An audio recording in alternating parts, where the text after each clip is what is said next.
Hello, welcome to the Nothing But Bricks podcast. In this episode, I talk to another brick filmer, MindGame Studios.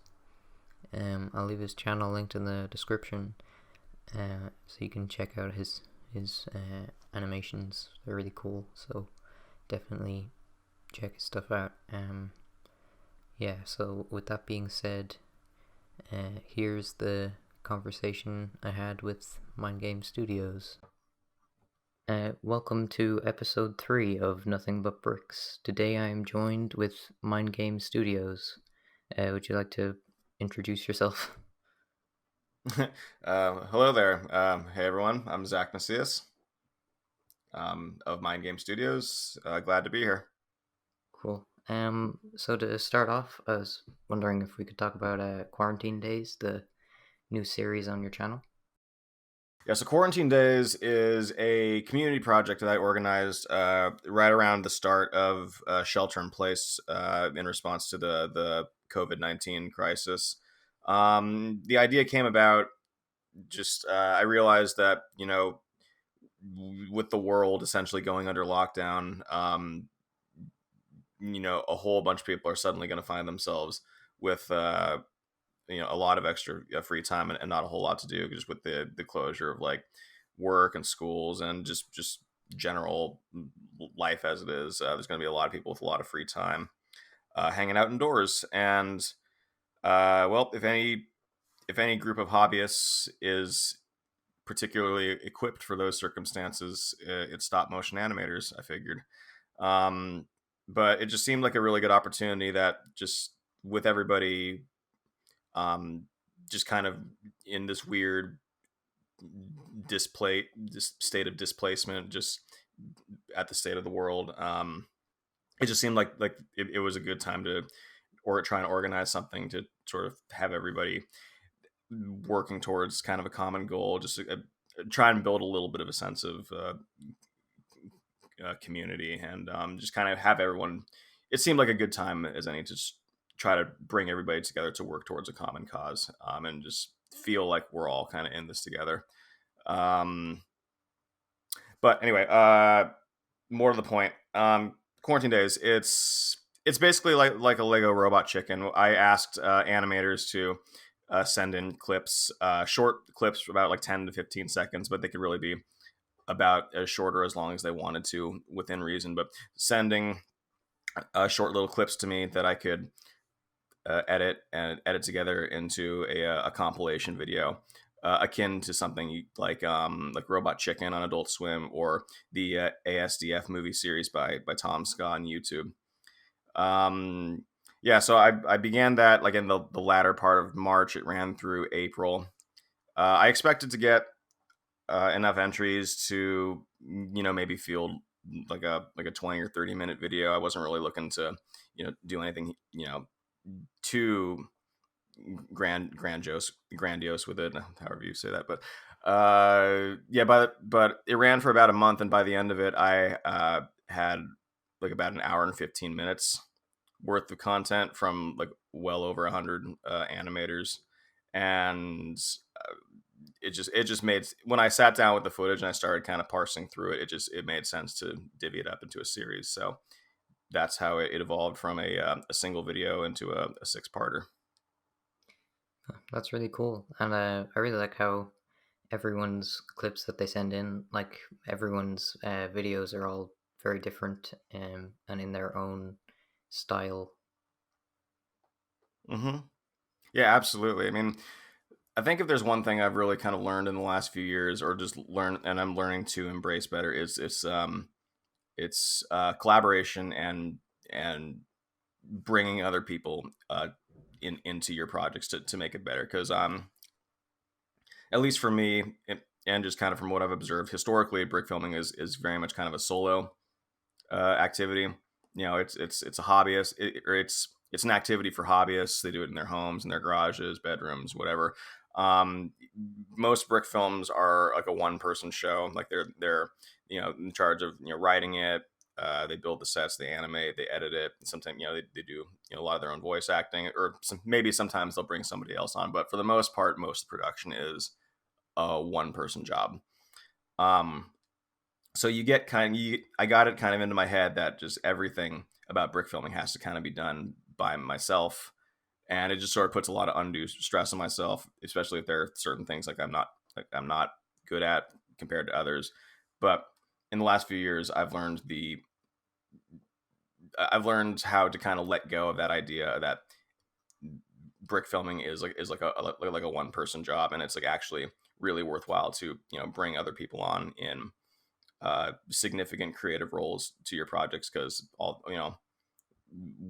with the right push in the direction, all that can really do is serve to enhance it, at least in my experience. And if there's one thing that I think the brick filming community has shown enormous amounts of, just in the decade and a half I've been a part of it, there is enormous pools of talent: storytelling talent, animating talent, comedy talent, voice acting talent.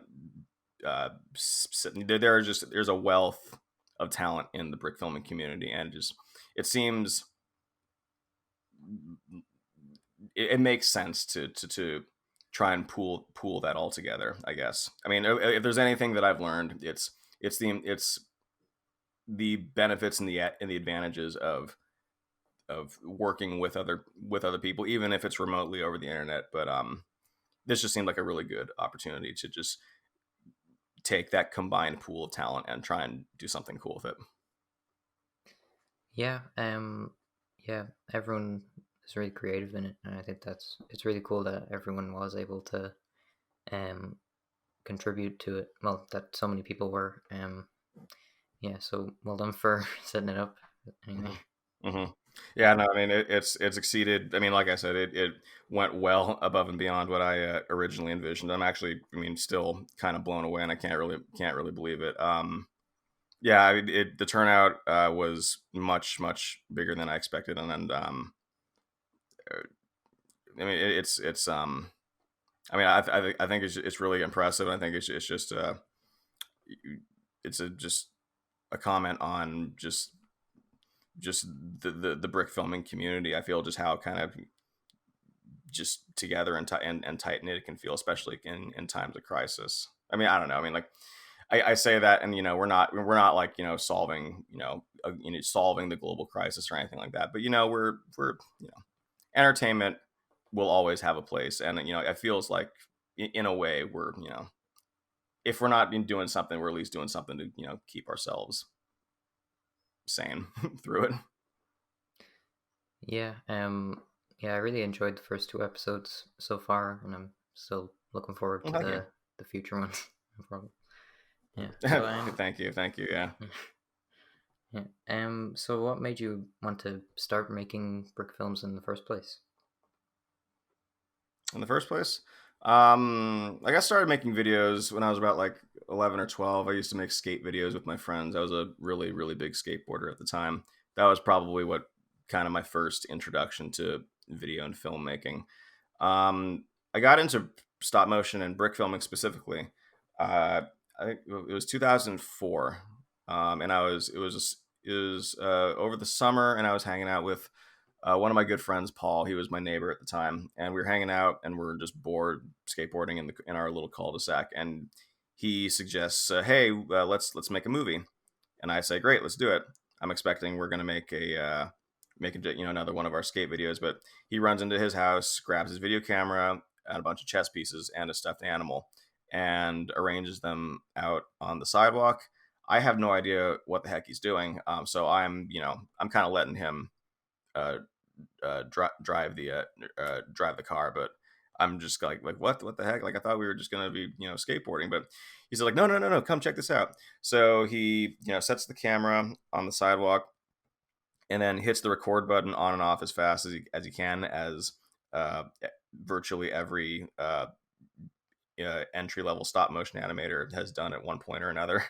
But yeah, so he hits that record button and then moves a chess piece, hits the record button on and off again, moves it again, hits it on and off, removes it, et cetera, et cetera, et cetera. I'm starting to pick it up, but I'm still kind of like on the fence about like what's going on. But then when he's done with the shot, he pulls me aside and he shows me in the camera viewfinder, and he plays the video footage, but he plays it in fast forward, so it's sped up. So those 1 second cuts or those 1 second frames, aren't so they don't look so bad anymore, and you actually got some decent motion. You actually have the illusion of movements in there, and I guess for me that was just, I guess, what they call love at first sight, because I was just kind of blown away from it. Like my mind was just completely blown, and I think we spent the rest of the summer just kind of making videos like that. And my friend Paul, eventually moved on. It was just kind of a fun thing that we did, but for me, um, that was what planted the seed that would eventually become that would eventually work its way to Lego animation, which would eventually lead me to where I am today. Cool. And what made you want to keep going for so many years with it? It's just because it's been really good to me. It's just it's one of those things where the hobby itself has been really rewarding, and it's something that I have found, like, I've been able to really kind of get passionate about and get into. And how do I put it? It's just,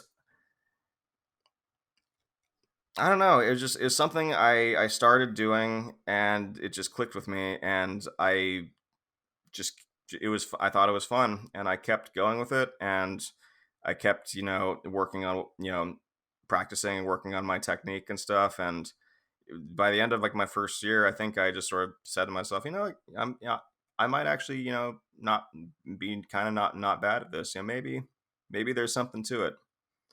But I think more than anything, though, there was just a really great sense of community. When I first got started, brickfilms.com was the online haven for Lego animation, and this was the pre-YouTube days. So internet forums were still a really big popular thing, but getting videos online was a lot more challenging. It took a lot more of an effort to get short videos seen in like circa like 2002, 2003, 2004. But there was this small but dedicated community of people that were all just on this website just for the sole purpose of sharing, making, and teaching people how to make stop motion videos with Lego bricks. I mean, it was a true hobbyist website and a community space. And I discovered Brick Films in like, I think it was around 2004, 2005, and it was just, I instantly just merged into that community, and I quickly made a lot of friends and a lot of like acquaintances, and I was learning things. I was finding resources to to teach myself how to do things. I think it was just that involvement in that community, and just that's what kept me coming back to it, because it was not just the brick filming itself, but it was the just the people I had made. It was to I'm gonna go ahead and say it. The true brick filming was the friends I made along the way. There, I said it. But for real though, I stuck with it just because I made a lot of really cool friends, and I had every good reason to stick around.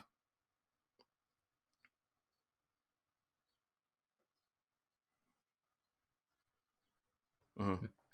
Yeah, we talked about it before in the first episode of the podcast, but I think it's like that the community is such a positive one, because they can appreciate the amount of effort that everyone puts into their stuff, even if it doesn't look very good at first. But we're also talking about how when people start out in brick filming, they focus more on the equipment and less on the animation. But I was quite curious Yeah, to this is know your opinion on that. this is a pitfall that I think that I've observed a lot of young brick filmers and animators fall into, and it's one that I have been guilty of myself. And I think it comes down to, I think at a certain point, uh, how do I put this? Focus, like the focus and like attention paid to the work of other people was mostly on like the technical qualities.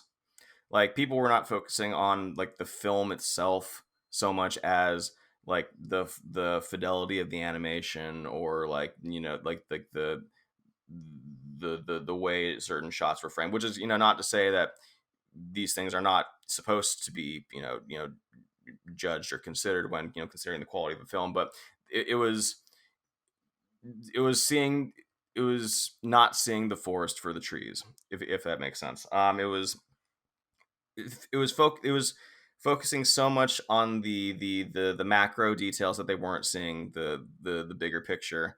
And I mean, and it's something that I myself have been guilty of before, and it's not a bad thing to focus on these things, but it, you,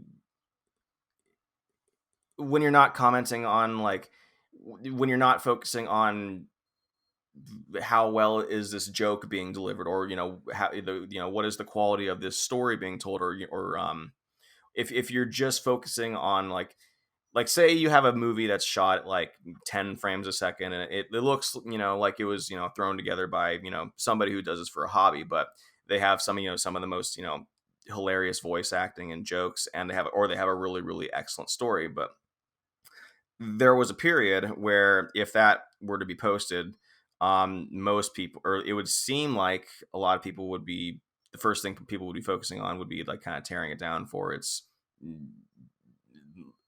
you know, below average technical qualities, and not really taking into account the the intent of the filmmaker, the director. And it's easy to, and when you're a young brick filmer, and when you're focused on trying to improve yourself and get better, and like try to reach that next step, it's easy to kind of lock yourself into a tunnel vision. It's easy to, I don't want to get like too like technical, or too like kind of, I don't know if this is the right word, but it's like, it's like a weird projection of like their own, of like what they're trying to accomplish in filmmaking. Like they're focusing only on like the animation, for example, but they haven't focused on like the story, because like, I feel like, I'm sorry, I feel like I kind of lost my train of thought there, but let me back up. Um, I think when it comes down to it, focusing on equipment is good, but that's something that should be a focus for down the line. The first thing I think people should be focusing on is like just making films themselves, because I think if you're jumping into that deep end too quickly, and you will probably overwhelm yourself with the cost of how much this stuff takes to make, and then all the, like the learning curve of how to actually use it, which is, you know, because the moment you dip a toe into DSLR filmmaking, you got to worry about things like lenses, filters, you know, lens adapters, etc. And it's, you know, it becomes a big a big expensive ordeal. But sorry, I feel like I kind of lost the thread of the original question. Can you repeat it again?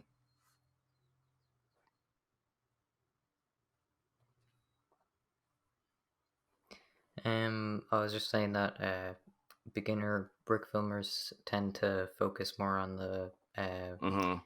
the equipment Um, that they're using, and less on the animation yeah, quality. it's hard not to blame them, just because, you know, in 2020, it's pretty easy to get your hands on like a DSLR, on, you know, a decent copy of like, or on like Adobe Creative Cloud. It's pretty easy to, you know, get your hands on a lot of this stuff, but tool. These things are just tools. They're tools to to make a movie like that. That's their purpose in the hands of the animator. Having a tool w- will not does not automatically translate to a better film though. Um, it's it's noble to want your films to look and sound good, but it's more important to make sure that your films are that you have that your films are good just in the first place. Really focus on those fundamentals of storytelling and filmmaking before stressing too much about the technical side of things. That will come in time.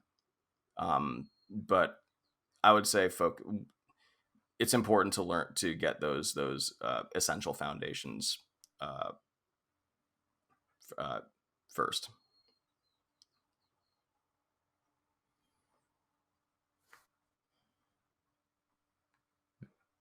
Yeah, I kind of focused more on the technical side for like a few years ago, and then I kind of Mm-hmm. lost interest in brick filming, and then got back into it recently, and realized it's more about the animation. Mm-hmm. But I already had the older equipment, so I was able to take it up again. So I've really Mm-hmm. come to Mm-hmm. focus more on Yeah, because the thing the is, animation there principles, and I can apply it there's to Lego hundreds figures. of talented Yeah. animators and like VFX artists out there, and they're all there.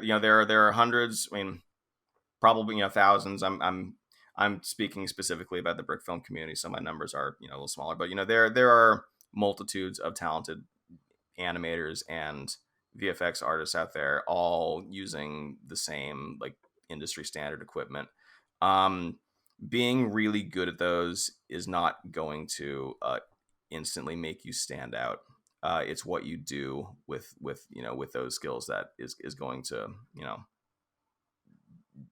make the name for you. So, so I guess what it comes down to is like always um what it comes down to is the mastery of filmmaking. I think will always supersede mastery of equipment, if that makes any sense.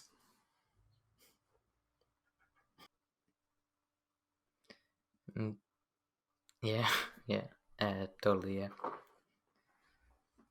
Uh, Right. So, what's the? Have you ever had to build like a really massive set or anything?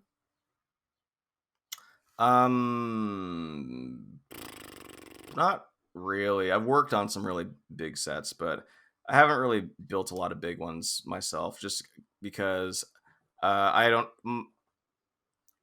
My Lego set is like kind of limited in comparison to a lot of the people I know. Um, I typically don't have a lot of space for like a big expansive set, and to be honest, I don't consider myself a very good Lego builder.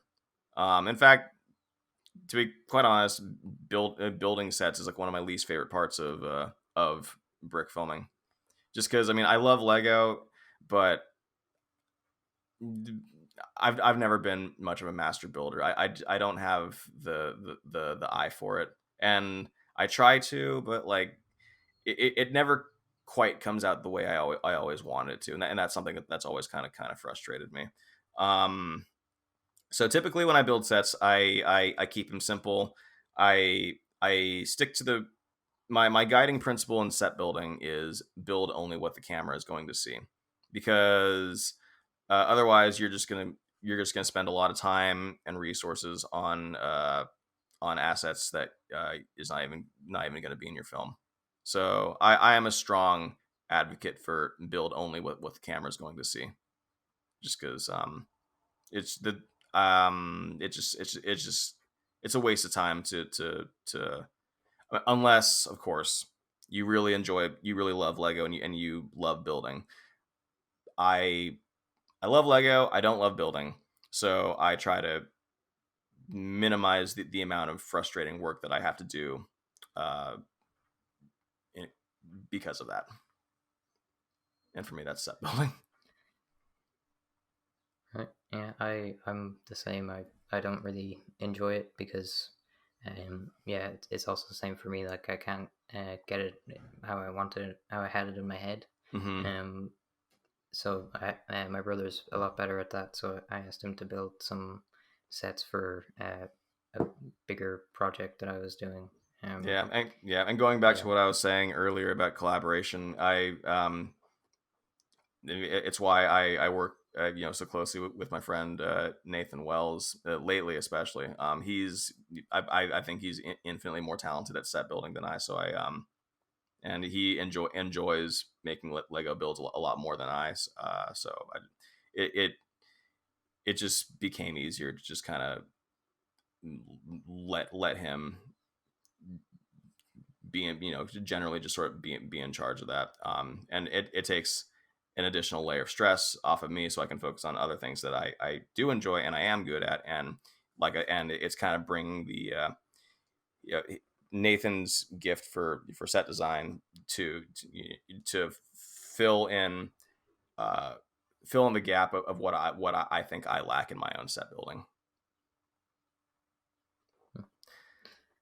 yeah, it's Mm-hmm. cool.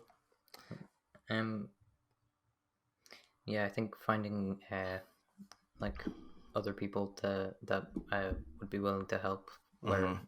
they would have they're better in certain areas is can really improve Yeah, videos. exactly. Yeah, exactly.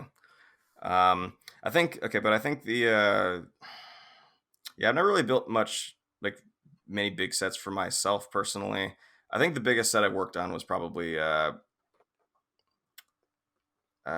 it was on other people's projects. The biggest sets I've worked on were probably some of the stuff I worked on for the solo Star Wars story trailer, and I think uh, uh Forrest Whaley's Captain America 3 video, because like those were actually like big sets built on like giant tables, and for good purpose, because like there's like a lot going on, and it allow, and like the camera is constantly like moving throughout those sets. So it made sense to have those be built on a really big table and like build them out fully. But yeah, I mean, even for sets like that, like it's good to have like other people helping you out, because trying to build sets that big just by yourself is I don't know, I think it would probably drive me a little crazy. Yeah, I actually remember the Captain America video. Yeah, that's one of my favorites, I think. I think I meant to keep that answer a lot shorter than I did, but anyways, anyway, yeah, the Captain America 3. Captain America 3 was great. It was a great experience. I think Forrest really knocked it out of the park on that one. I was glad to work on that. But yeah, that was probably like the biggest brick film set I've worked on, at least. Um, so as a professional animator, what were like working with Lego figures? Their articulation is very different to like an action figure or something. So, Mm-hmm. have you noticed any differences animating with larger, more articulate figures than with Lego figures?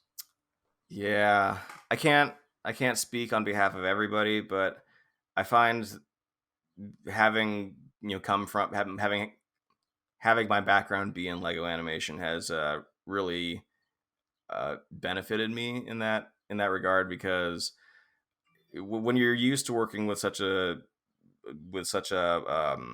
small figure, and such a small scale, uh, almost every other professional stop motion set I've worked on since then has basically just been a blown up version of that. And when you get used to getting these really subtle and like articulate movements out of these tiny little figurines with such a limited range of articulation, when you make the jump to 18-20 inch puppets with all the regular points of articulation on a regular person, for me at least, it was like a piece of cake.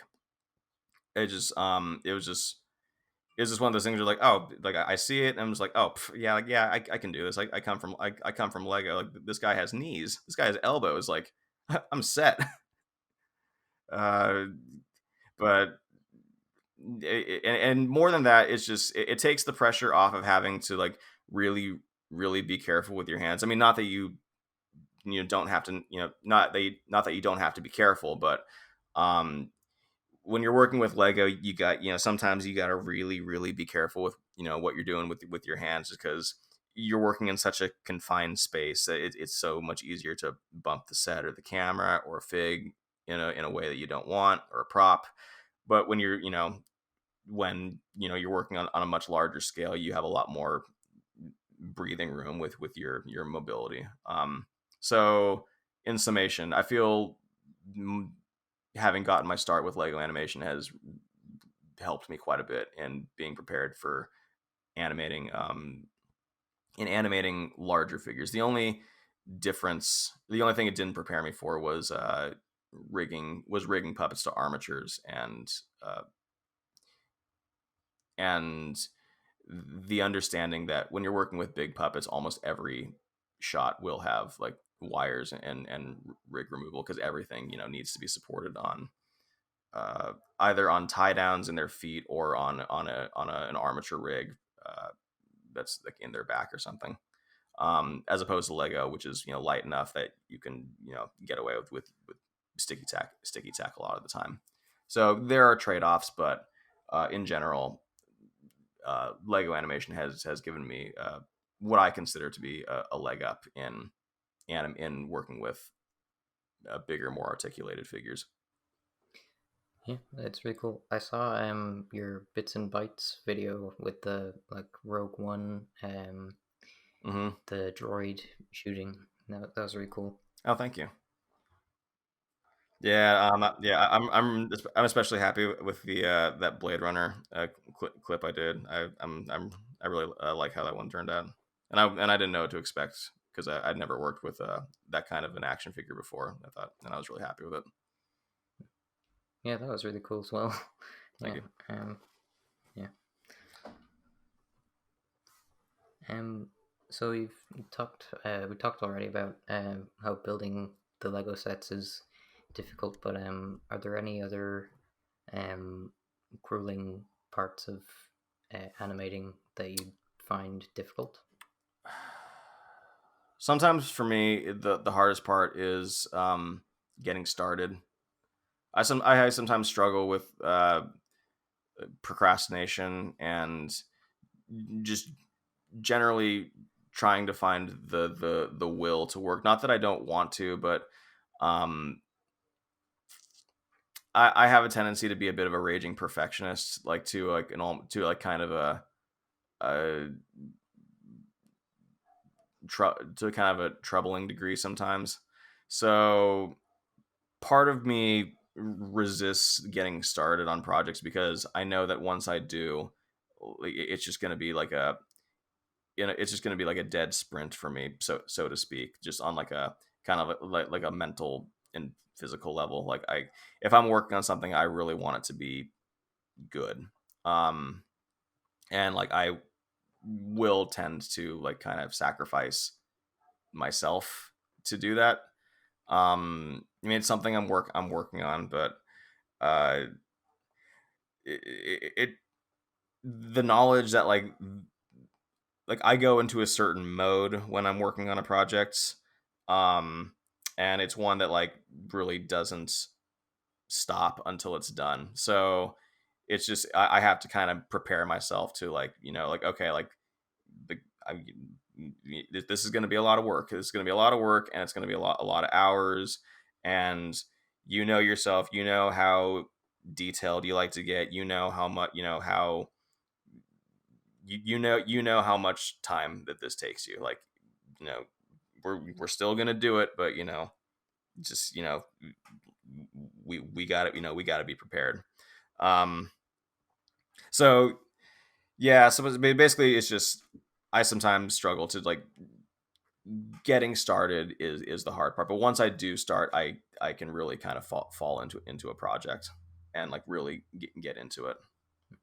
Yeah, I'm actually pretty similar. Mm-hmm. Because I had a script and storyboard for a video that was going to be like a really massive thing for me because I've never really done like a lengthy video before. But Mm-hmm. when I before I started it, the animation part was like the the most stressful part to get started as well because Yeah, man.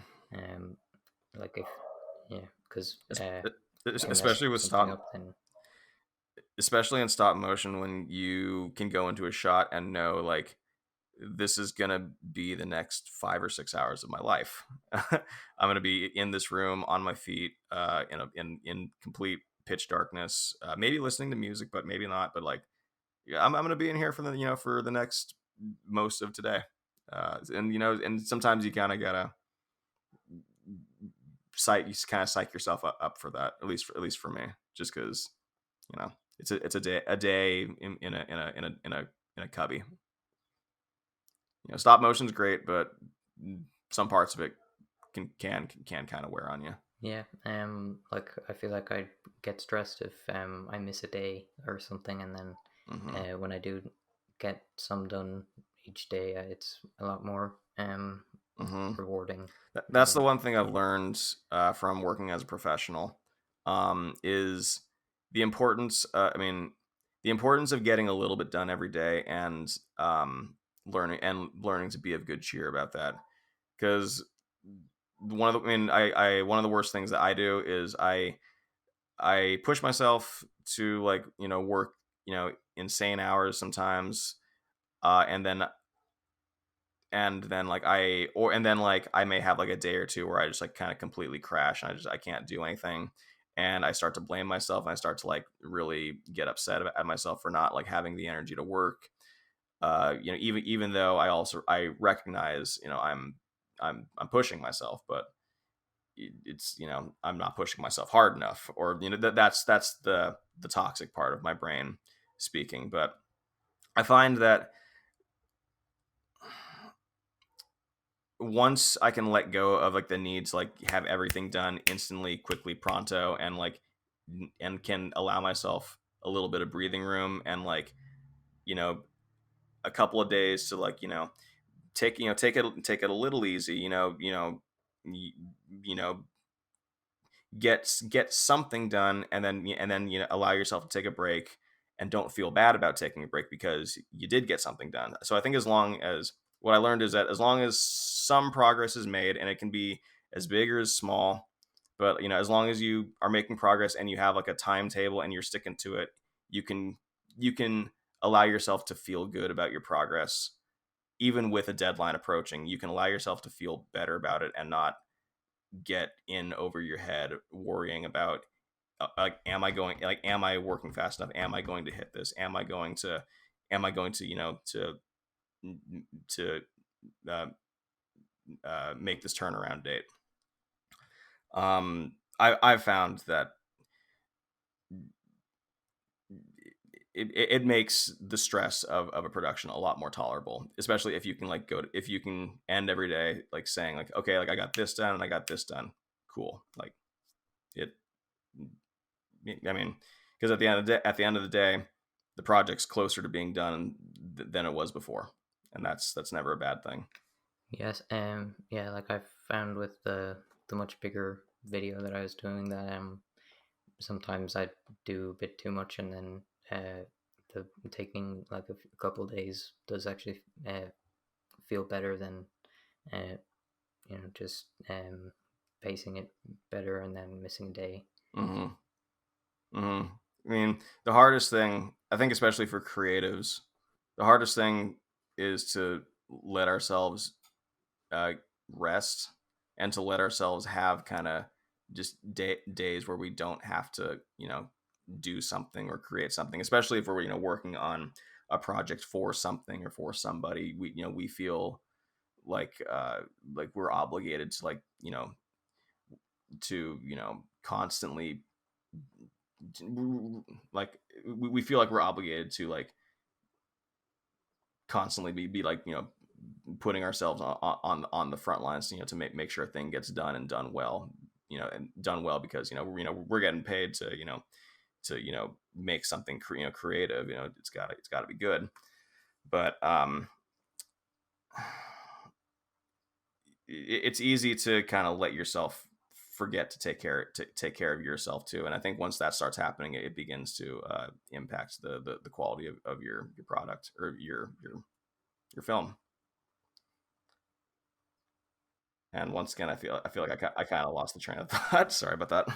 Oh, it's okay. But yeah, like with even with putting videos onto YouTube, I find that they have to be like a certain at a certain standard, and if they're Hmm. like not as if the next one isn't as good as the Hmm. last one, then it reflects badly on me or something. No, I totally get that. I feel that also. Uh, Nathan can attest to this, I'm sure. But there have been multiple times where I would complete a film for the 24-hour contest and really struggle with myself on whether or not to make it public or whether or not to even submit it sometimes. Just because, by the nature of making a 24-hour film, it's a step down from what you're used to, and sometimes like,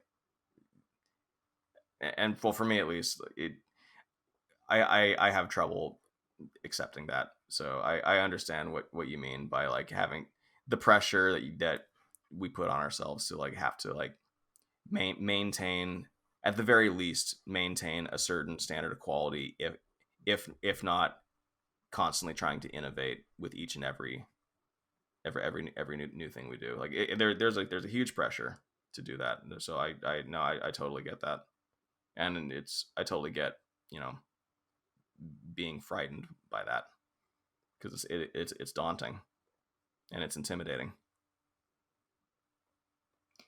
Yeah, yeah, definitely. Like, um, yeah, I think also seeing that I have improved since like the older videos that Mm-hmm. I used to make with like my iPod Touch.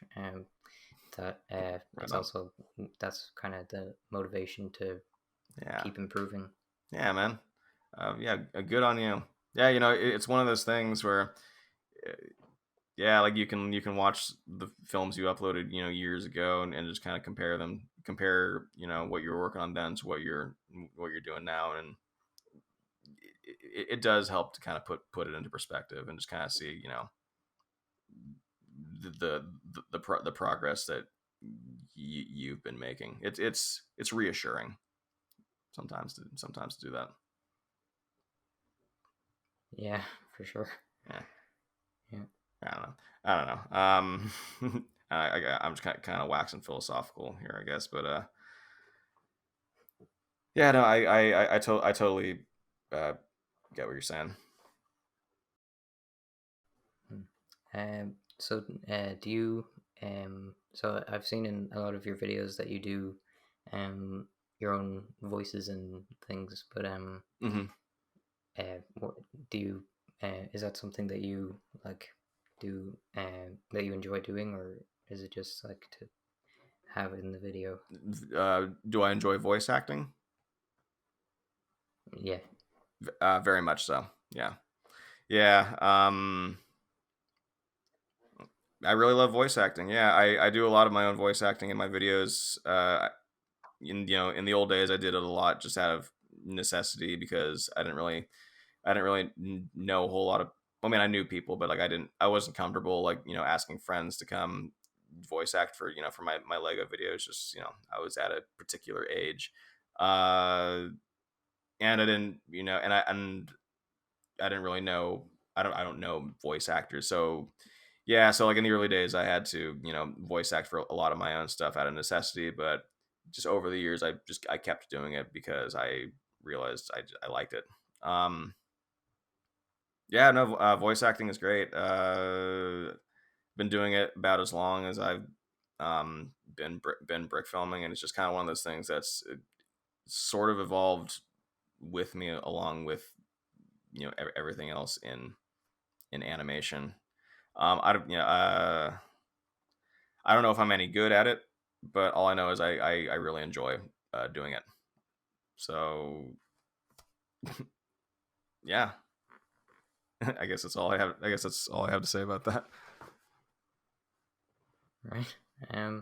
Yeah, I think voicing for your own stuff is really cool. Like I did it for a short video that I made, and I think it's really cool that I was able to bring my own voice into a character Mm-hmm. and bring it to life with the animation. Right on, right on. Yeah, I think I've always just liked acting. I've never really done like much of it seriously, but school plays and just various little performances, just kind of peppered throughout my life. I think I've always just kind of I've enjoyed performance. So I think voice acting was just kind of a natural fit for me. Yeah, I actually only got into voice acting because I had to do a voice for a video, but for Mm-hmm. a bigger project, I got voice actors through Fiverr Mm. and hired them to do different bits. Right on. I keep forgetting that Fiverr exists and that like you can actually do things. Get voice actors and stuff on there. How did your experience go with that? Good. Yeah, they all really fit the characters really well, and they did a really good job, I think. That's nice. That's pretty cool. Yeah, I may have to give that a shot at some point. Hmm. Yeah, I would recommend it anyway. Right on, right on. So what's your favorite part overall about animating? Oof.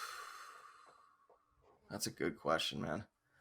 Are you talking just like sorry, are you talking like my favorite part of the production process, or just kind of like my favorite part of just like specifically my favorite part of like the process, or just kind of like what I love about like brick filming and animation, just kind of generally, or filmmaking, I guess. Yeah, just like your favorite part of the whole production process.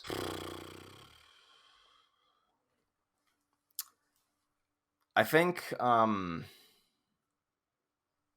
what I've really found myself really gravitating towards lately, and like what I find myself having like the most like reaction to lately is actually is in the edit. I think I've really kind of taken a liking to like especially with quarantine days, like like video editing and even some like light VFX work. Like I've found I've come to like get really good at like just sitting down and doing Adobe After Effects work for hours on end. And there's something really cool for me about watching a clip in its like in its raw, like like the raw form it came out of Dragon Frame, and working and spending so much time on it, and then on the other end of that you get to see just on the other end of it you get to see the product of all that effort. And especially if it comes out looking like the way you hoped it would, it's just a really really satisfying feeling. And it's even more satisfying when you get to take that footage that you've been working on and drop it into a timeline and start putting picture to sound, and you get to slowly watch your film come to life and slowly start to take shape. And you might even, and while you're doing that, you might even like come up with new ideas or start to see things in it that you didn't before. Yeah. I have a lot of pride in my animation, and I think sometimes for certain sequences, I have a lot of fun with it. Uh, but it's also the most grueling part of the process for me. So sometimes it's also the most difficult. I think it goes back to what I was saying before about the the finding the motivation to get started. Sometimes for me, getting started on animating is the sometimes the biggest hurdle, because that's the process that at least like most apparently seems to take the most time or like the most energy for me, because I'm up on my feet a lot of, I'm usually up on my feet. I'm in like a single place for like hours on end, and there's just a certain amount of like mental energy that you have to expend in order to really zone in and focus on getting specific minute movements with your minifigures while also paying attention to however many other things are going on with the shot, whether you're moving your camera, whether you're doing something with the lighting, whether there's additional background elements being animated, going on elsewhere. um, I think the most fun part of animating for me is being done. Is I mean, and I don't mean that in the sense of like I'm glad for it to be over. What I mean is that feeling you get when you capture the last frame and you hit the preview button on Dragon Frame and you get to see it in its completed state. And when it when you watch it and you can come away and you can say I nailed it, or you can feel like you nailed it. um that is one of my favorite feelings in just about brick filming. um that feeling is a lot of the reason why I have kept brick filming for as long as I have. But as far as the actual like the process I enjoy doing the most, I would say it probably is the editing, just because I love seeing what was once an idea in my head, like a series of pictures and images in my head, now, and it now like that now actually exists. I really like that. Love that feeling, I guess. Struggling for a verb there for a second, but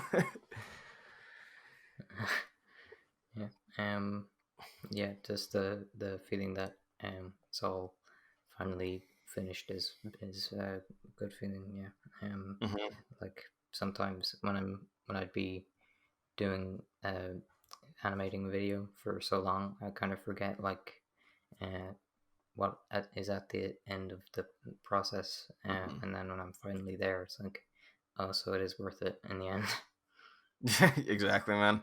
And like I have a whole, I mean, there's a whole other story about that with the process of editing the cleaners, and I just kind of, it was one of the most like important like moments I've had as a creator was in the edit of the cleaners. And I think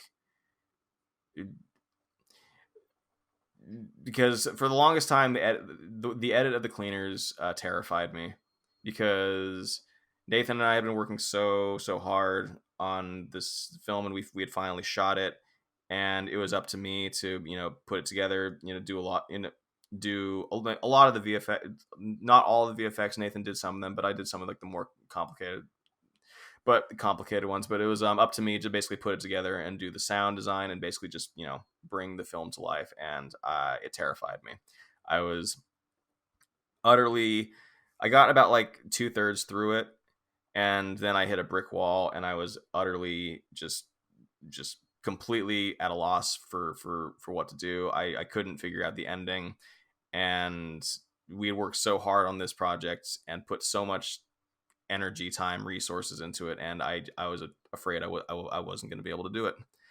And I shelved the project for like a year, and I went back to work. I was working at Telltale Games at the time, and yeah, I put the film on hold, and it just kind of fell by the wayside. And it was just it wasn't until after I got laid off from my job that I eventually returned to the cleaners. But it was like a year later, like I said. But I don't know what happened, but just in that time and coming back to it after so long, I was able to just look at it with like a brand new set of eyes in a way. And just in the moment when I sat down to watch it again, I figured out exactly what I couldn't do a year ago. Just by having that time away from it, and just to kind of get out of my head about it. And and then eventually go back to it just with a new perspective, I I was able to find the solution in the edit. So for me, editing is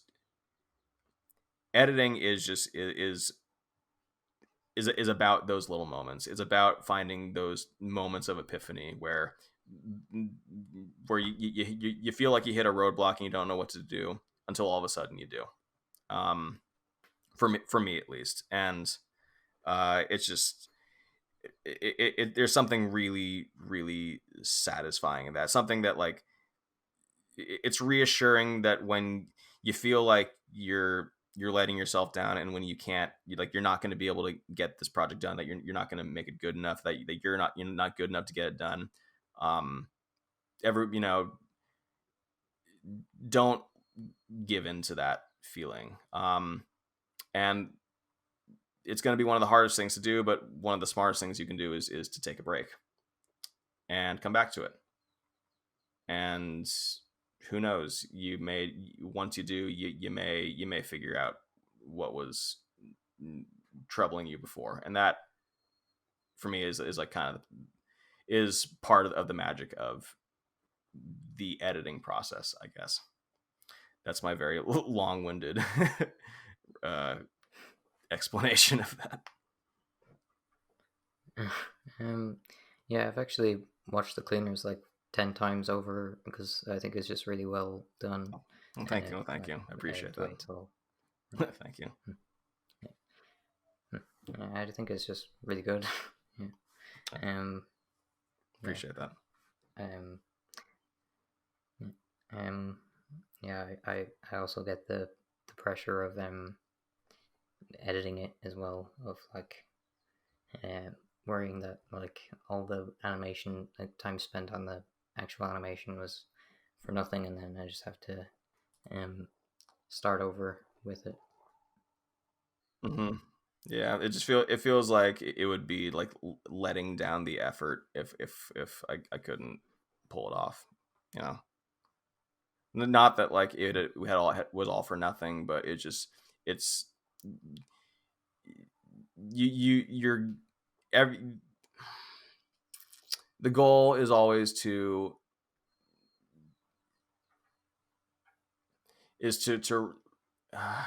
sorry, how do I put this? Long and short of it, you always want your project to be as good as it possibly can be. And when you come up what you feel like is short in that, it's in that regard, it can feel a little crushing, I guess. Especially when you put in so much effort in other parts of it. If it just doesn't come together at the end, it's it takes something out of you. Yeah.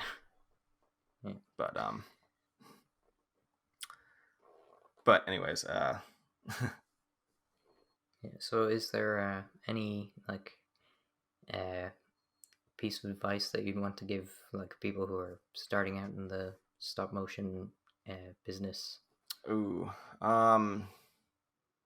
any advice as in like professionally, or just as a hobby, just for stop motion in general? Well, just like to improve their videos and like how to start out in it, I suppose.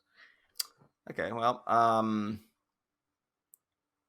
I guess one thing to ask yourself is like, I think one thing that's good to ask yourself, I mean, if you're an animator and you're kind of at the precipice where you're deciding like, is this what I want to pursue, or is this just a fun time thing? I mean, really think about like what you want out of animation, because to get yourself to a professional level, it's a lot of work. It's rewarding because you learn a lot, and you gain the confidence of a professional. But if there's also no shame in having stop motion simply be a hobby.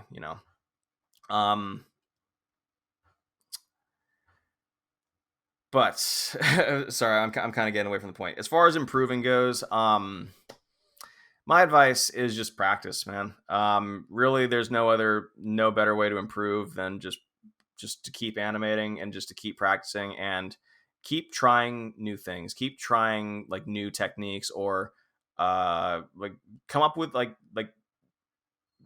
just come up with some ideas that you've never seen before, or try a certain like pose or an action that like you haven't seen done before, or you experiment, try things, but just constantly keep working and constantly seek to improve yourself. Like if you look at a shot and something is not, and something about it is just not right, or you look at a film and you think like, I want this to be better, like really think about like, what do you want to be better? Like, is it like the animation you want to be better? Do you want to improve the quality of your lighting, of your sets?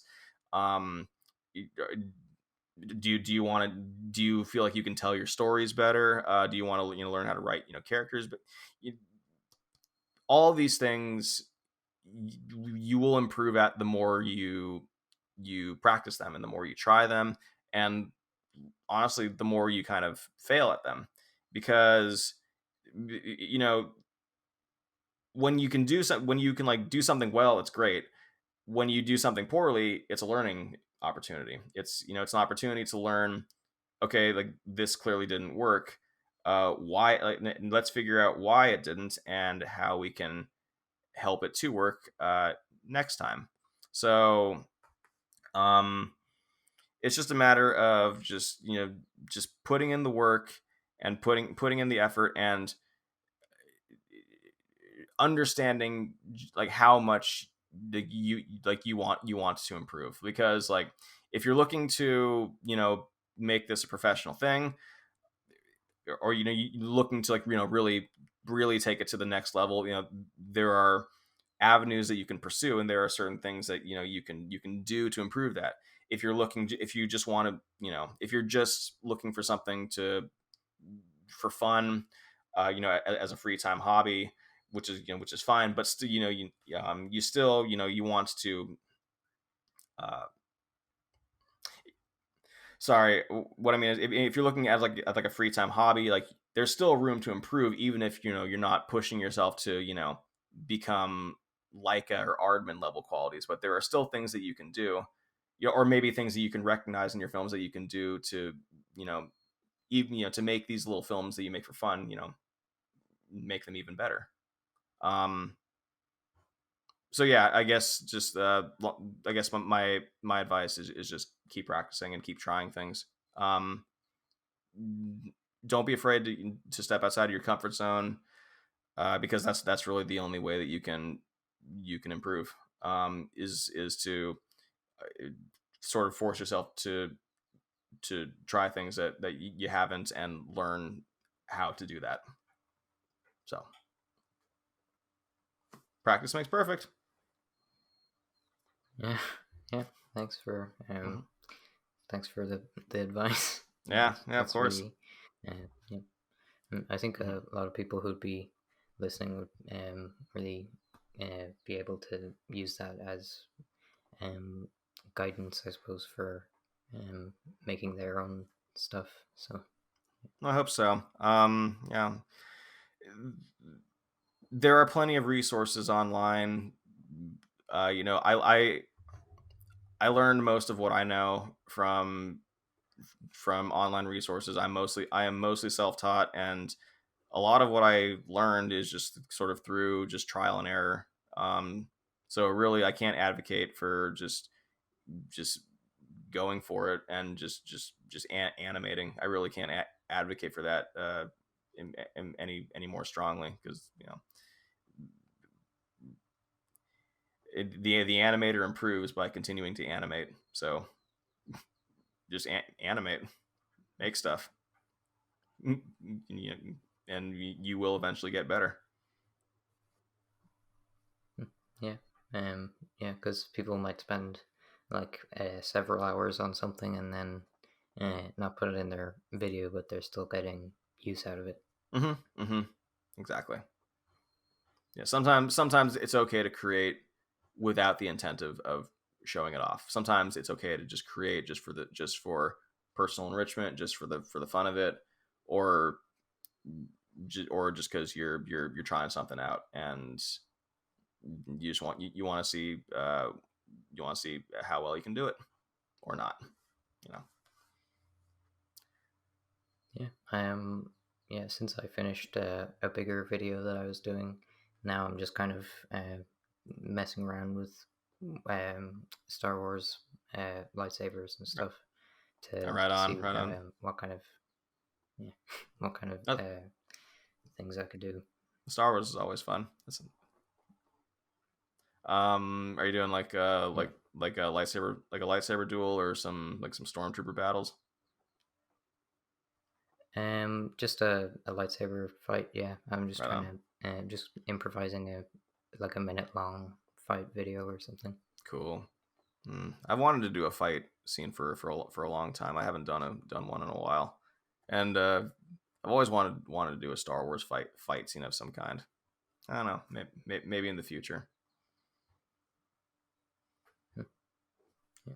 Yeah. That'd be cool. Yeah. So is there anything that you'd want to end the podcast with? Um, I guess check out Quarantine Days. There's episode 3 is drops this Saturday, and then there's 3 more episodes after that. Yeah, come check it out. Come support the work of dozens and dozens of incredibly talented animators, especially if you're among them yourself. Yeah, no, but yeah, come check it out. It's a great time. I love the live premieres and just getting to hang out and chat with the people and who are also getting to watch it. Yeah, Quarantine Days, Saturdays at 5 p.m. on the MindGame Studios YouTube channel. Come check it out. It's a good time, and hope to see you there. Cool. Thanks for coming on the podcast. Oh yeah, of course. Thank you for having me. This was fun. Yeah, for sure. Yeah, I'll leave a link to your channel as well in the description. Cool. So Appreciate people that. can also find it there. Great.